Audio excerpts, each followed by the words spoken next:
इस पे सबसे पहले बात करने के लिए मेरे साथ मौजूद है मिस शैला खान, तजिया कार है। Thank you so much miss for joining us. Miss, क्या कहेंगी आप इस डेवलपमेंट में? अस्सलामुअलैकुम और आपको भी रमजान मुबारक हो। और जी खैर मुबारक मिस। वालेकुम अस्सलाम।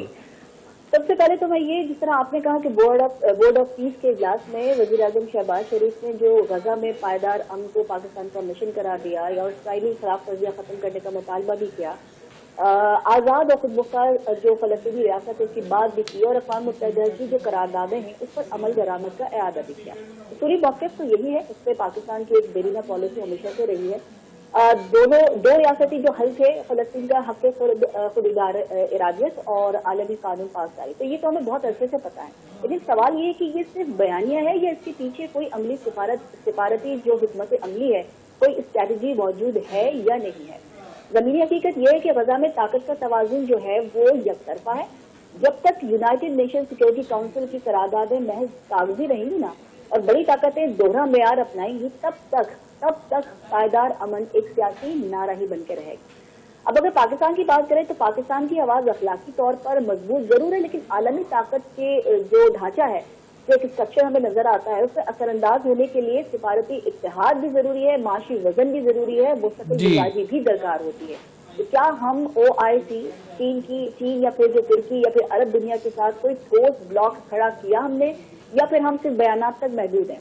अब आए दूसरे पहलू की तरफ कि वजीर आजम ने अमरीकी सदर डोनाल्ड ट्रंप के किरदार की तारीफ करते हुए कहा कि उनकी मुदाखलत से पाक भारत जंग रुकी और जनूबी एशियाई बड़ी तबाही से बच गया।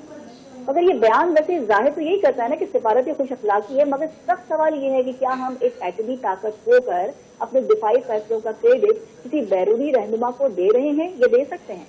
जंगबंदी अगर हुई तो वो दोनों रियासतों के लिए एक स्ट्रैटेजिक मफाद में थी। अमेरिका का किरदार हो सकता है, मैं ये नहीं कह रही कि नहीं हो सकता, बिल्कुल हो सकता है, मगर मुकम्मल क्रेडिट देना कि हमारी सिफारती खुद मुख्तारी को कमजोर नहीं कर देता।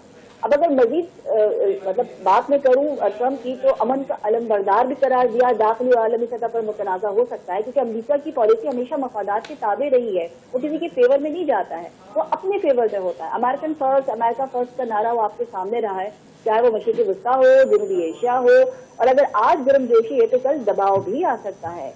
FATF, IMF, दिफाई ताउन, ये चीन के साथ ताल्लुकात के तनाज़ुर में किसी भी तरह का प्रेशर किसी भी वक्त आ सकता है। तो सवाल ये है कि क्या इस तारीफ के बदले में कोई तवक्कुआत भी जोड़ी जा सकती हैं? अब इजलास के इख्तिताम पर मुसाफा, खुशगवार जुमले, गैर मामूली चरमचेज़ी, अब ये तो सिफारती का एक कार्रवाई होती है ना, लेकिन असल जो इम्तिहान होता है वो फोटो सेशन नहीं होता, फॉलो अप होता है। क्या गजा के लिए कोई अमली इक़दाम सामने आया? क्या जनूबी एशिया में मुस्तकिल अमन के लिए कोई तहरीरी फ्रेमवर्क तैयार हुआ? ये सब वक्ती सिफारती केमिस्ट्री तक महदूद रहेगा? अब वैसे देखा जाए तो उसूली मौक़िफ़ दुरुस्त है कि ज़बान मजबूत है, मगर आलमी सियासत में अल्फाज नहीं है, ताकत और मफाद का फैसला होना भी बाकी है।